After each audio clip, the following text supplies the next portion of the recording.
Okay, so today I'm going to be continuing on with my Celebrating January with Harry Potter series. And I came across this post on Facebook because, yes, I'm still a part of Facebook.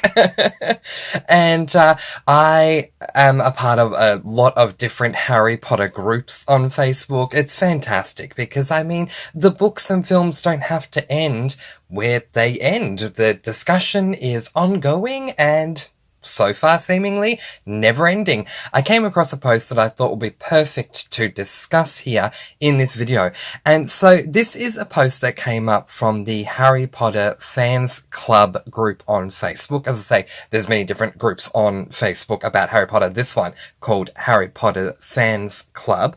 And the post says, comment an opinion you have about the movies and people can only reply agree or disagree, no debate allowed.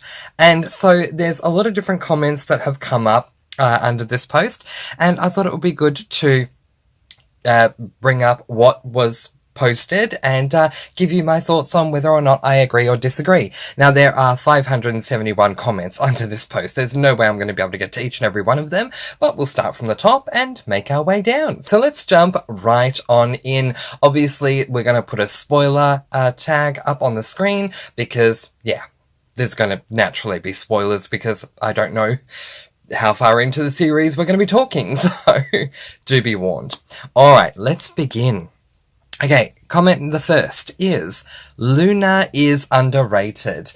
This is a tough one for me because I can see what a lot of people are saying when it comes to the fans of Luna saying that she is underrated. I don't necessarily think she is. I think, granted, that Luna is in the series for a reason, and I do appreciate her being there. I love that Luna goes with Harry to the Ravenclaw common room, as we discussed in my last Harry Potter video in what I gushed about with Harry Potter and the Deathly Hallows. I also love that Luna is there to explain the Thestrals to Harry, being that her mother died, so Luna can also see the Thestrals.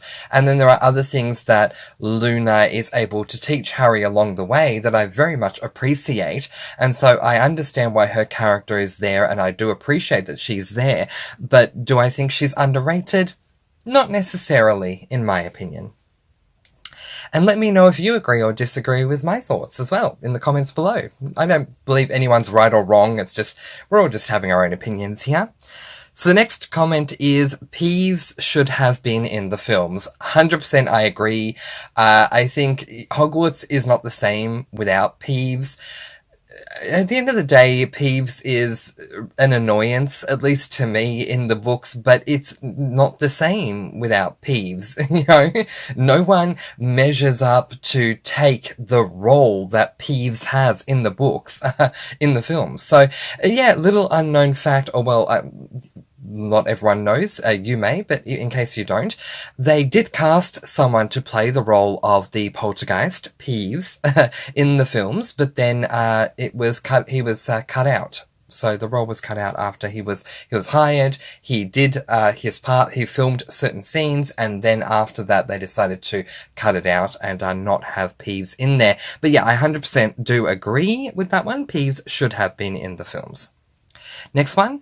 I think Harry was supposed to be loved by girls since he was the chosen one. I think Harry was supposed to be loved by girls since he was the chosen one. I'm going to disagree with that one. I think, if anything, we could have... Okay. Forgetting a lot of things that have gone on outside of the Harry Potter world that connect to the Harry Potter world... certain things that have gone on. I think that Harry could have been loved by absolutely anyone because he was the chosen one, so... I mean, I'm sure there were some, male students who had a crush on Harry as well. We just didn't read about it for obvious reasons. But anyway, we'll move on from that. So, yeah, anyway, we'll skip to the next one, shall we? It was the right move to cut spew out of the movies. I completely disagree. I mean, I love Hermione, so anything that you cut out that shows Hermione for who she is really annoys me. And SPEW, all Hermione loyalists will not call it spew, so SPEW, the Society for the Promotion of Elfish Welfare, should have definitely been in the films. It was a massive part of that particular film, and it kind of carried forward a little bit here and there, having mentions in the remaining books as well. So yeah, I was very disappointed that it was not included, and feel like it certainly should have.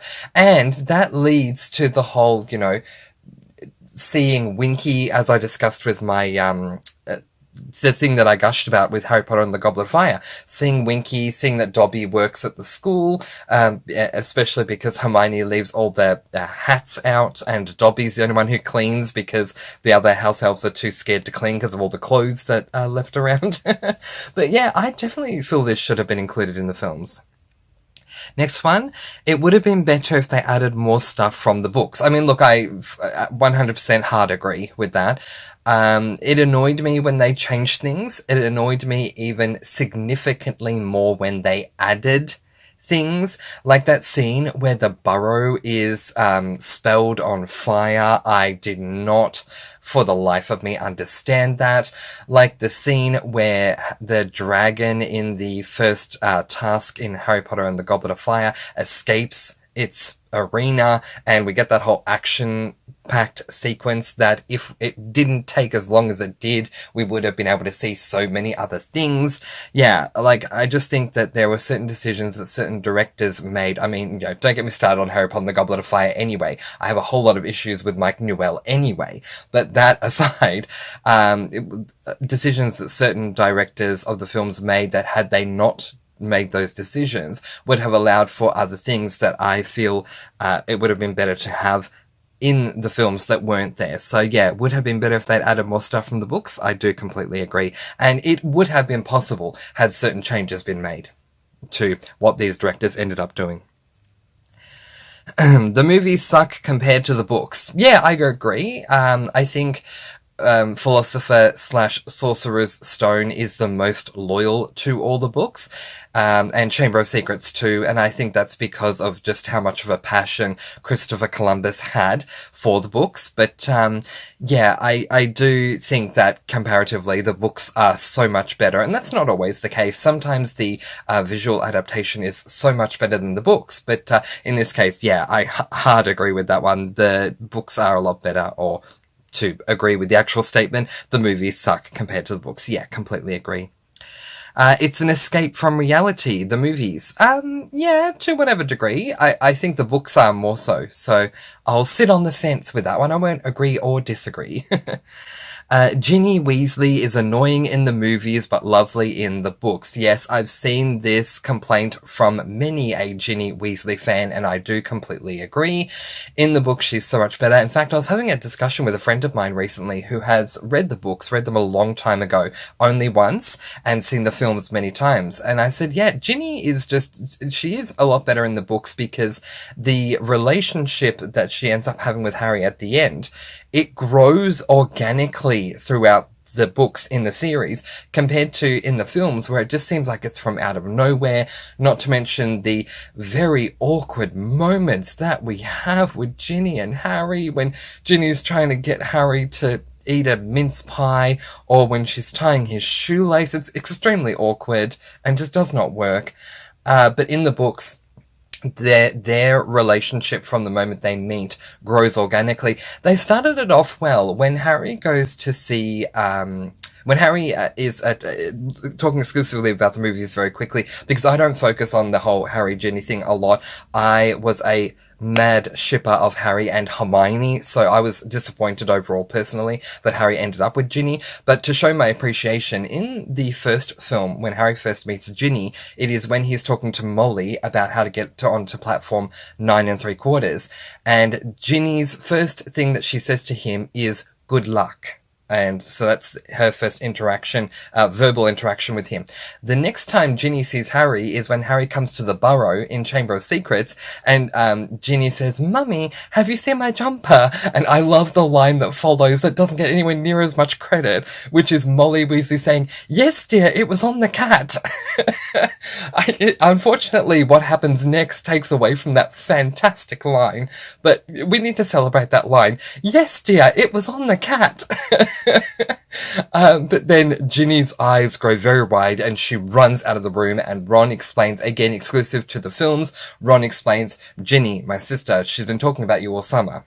And so we can see that Ginny is nervous around Harry, and then we really don't see a lot about Ginny's thoughts and feelings with Harry for the next number of however many films, until she, seemingly exclusively with the films, worms her way into Harry's life and becomes in a relationship with him.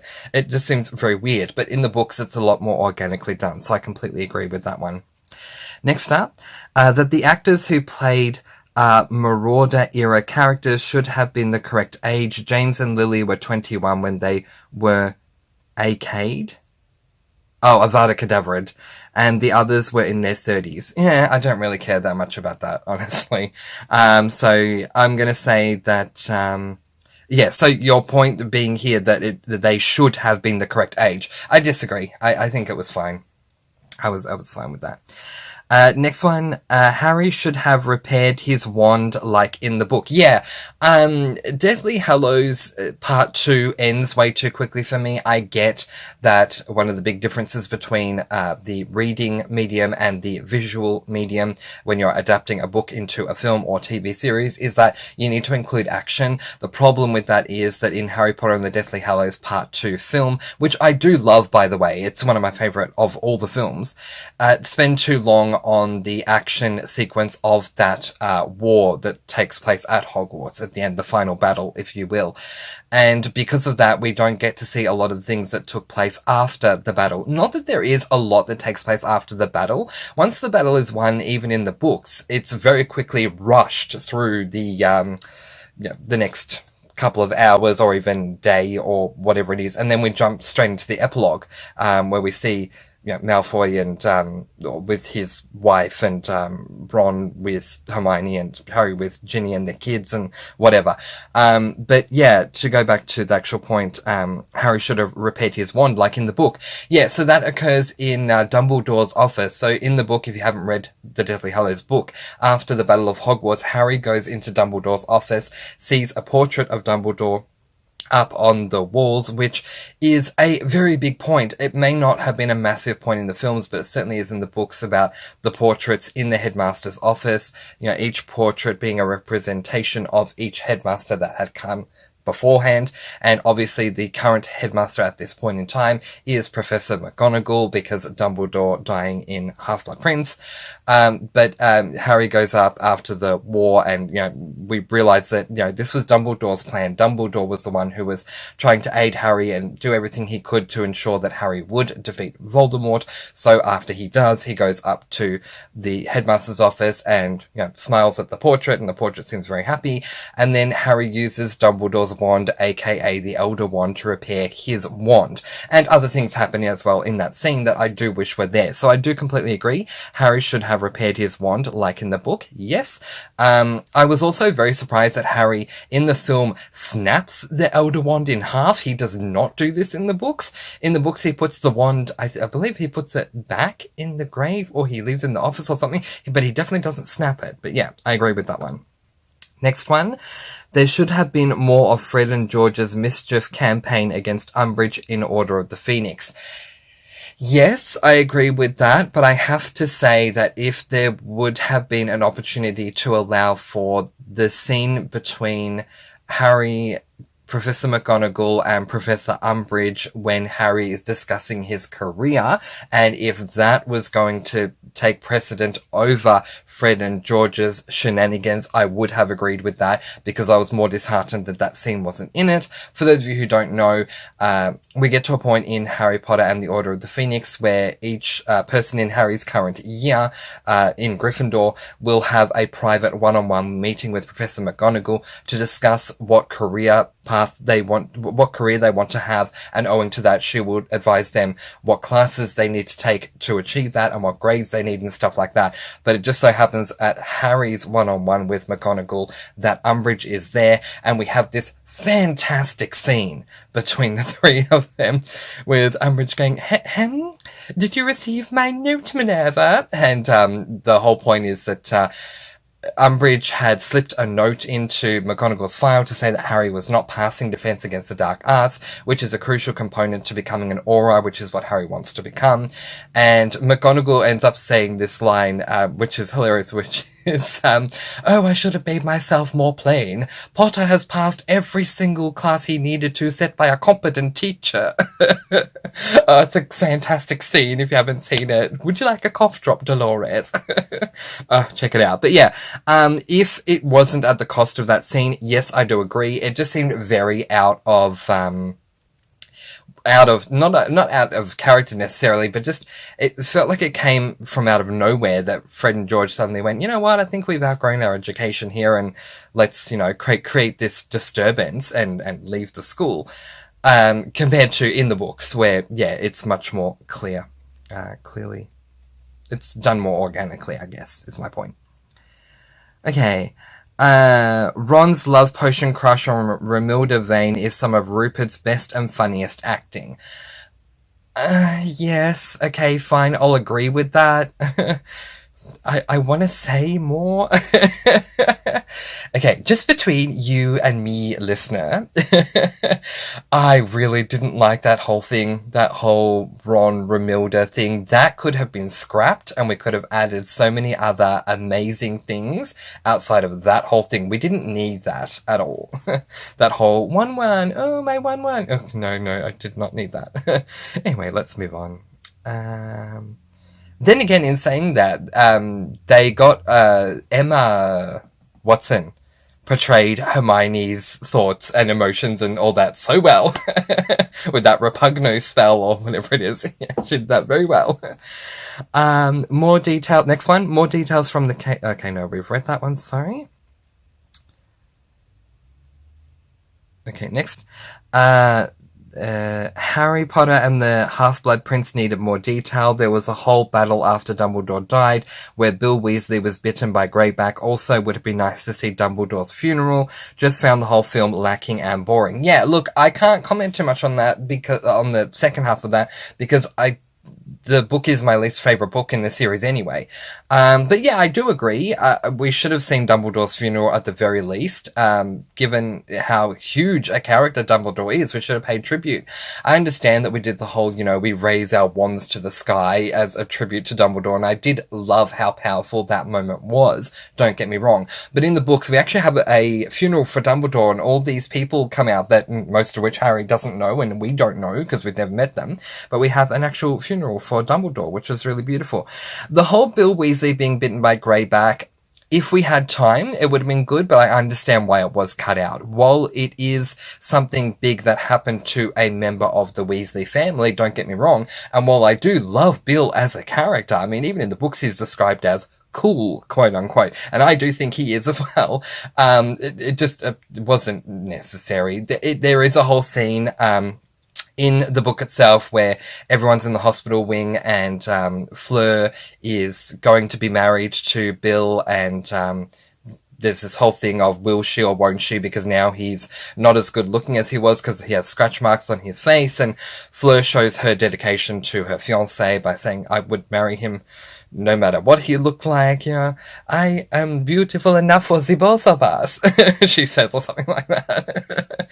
But yeah, anyway, I don't think that it was necessary, and if we're looking at, what's necessary, does Bill turning into a wolf become a big deal post the moment that it happens? And I don't think it does, so I don't think it necessarily needed to be in the film, but the Dumbledore funeral, I do absolutely agree with.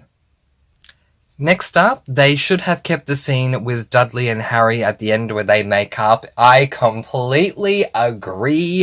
If you have not seen the deleted scene, I highly recommend it.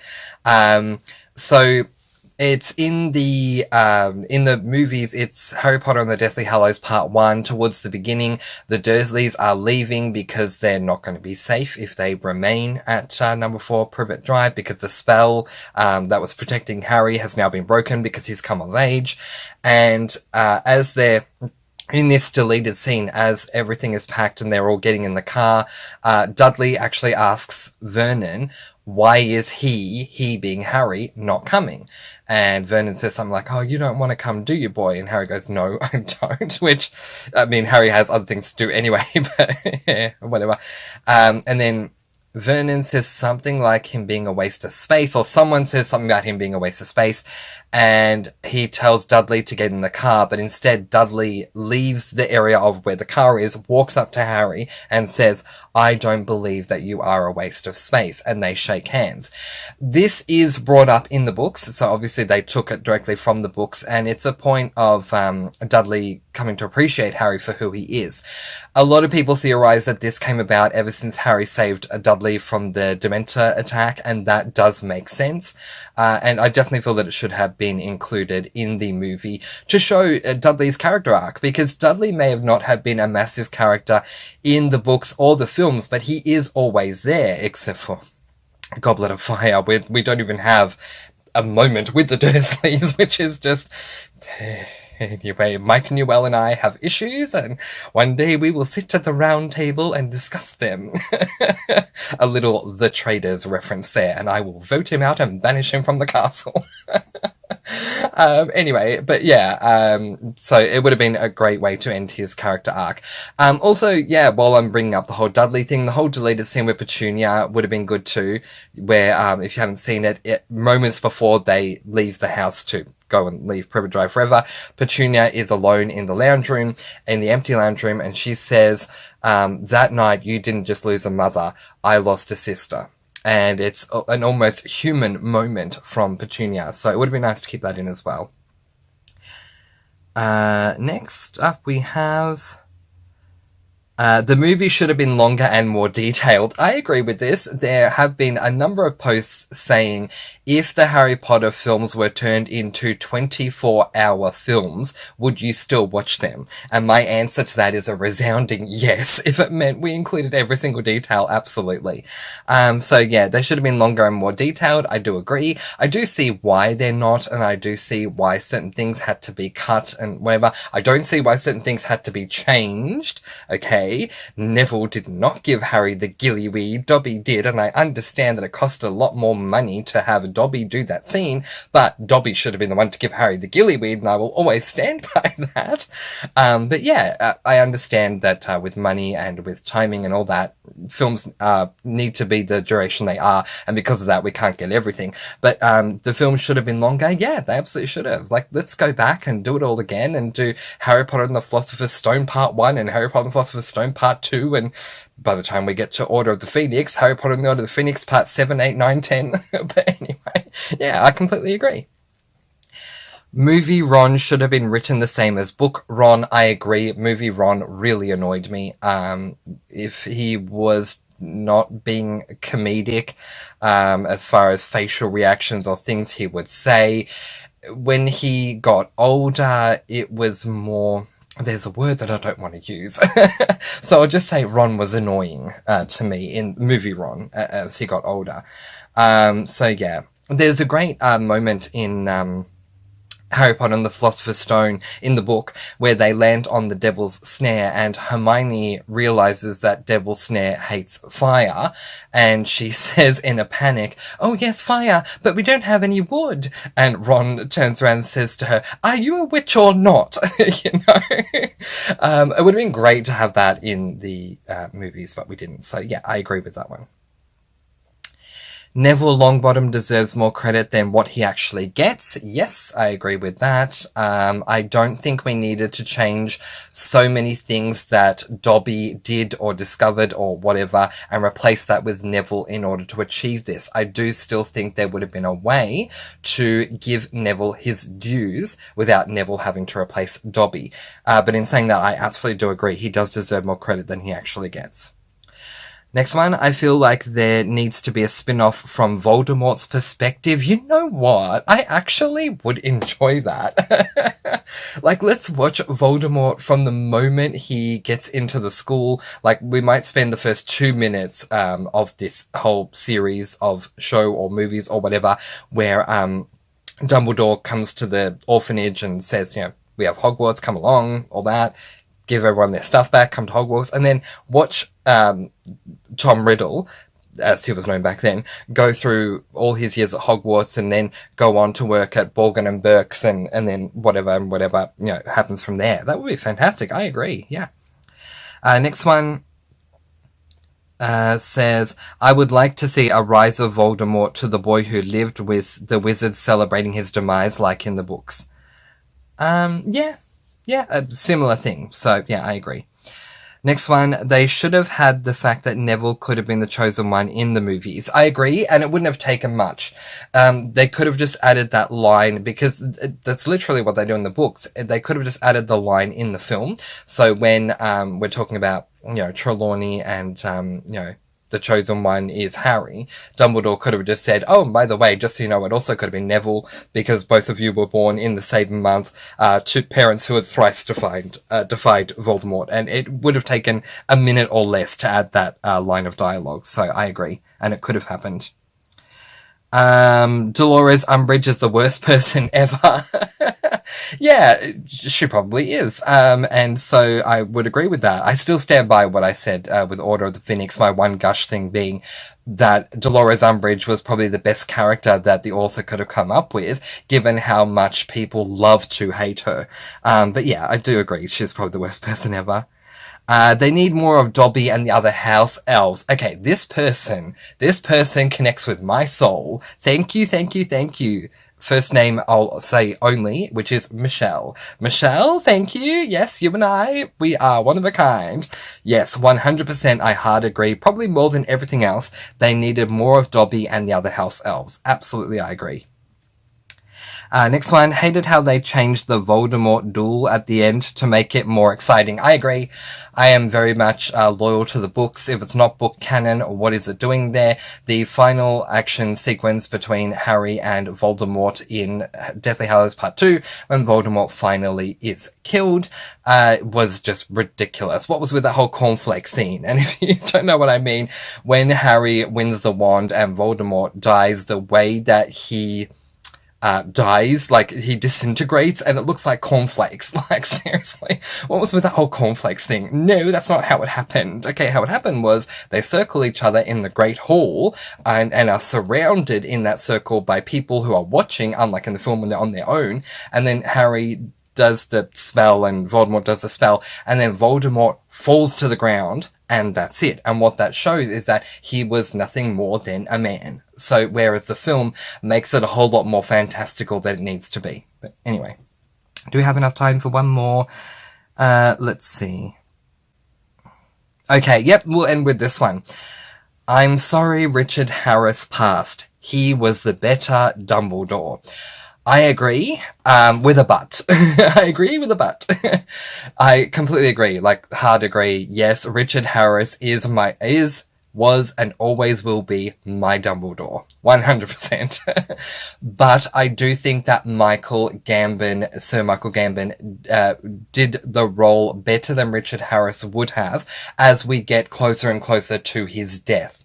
Dumbledore gets a lot darker when we're getting closer to his death, and Michael Gambon plays that role a lot better than Sir Richard Harris did. But I do prefer Richard Harris's performance. That to me is Dumbledore, and had he been in Goblet of Fire, and unfortunately he passed away, so there's nothing we could do, but had he been in Goblet of Fire, he would have said, Harry, did you put your name in the Goblet of Fire? And not, Harry, did you put your name in the Goblet of Fire? But anyway, okay, we are nearly at the half-hour mark, so that is where I am going to leave it. There are so many other things that I could absolutely have discussed. There's so many other comments, but we've run out of time. So if there's anything that you would like to see if I agree or disagree with you to do with Harry Potter, let me know them in the comment section below, and I will definitely let you know if I agree or disagree with them. But in the meantime, that is where I am going to leave it, letting you all go with peace, blessings, and so much love. Please do be kind and love one another, and spread your sparkling energy all throughout the world.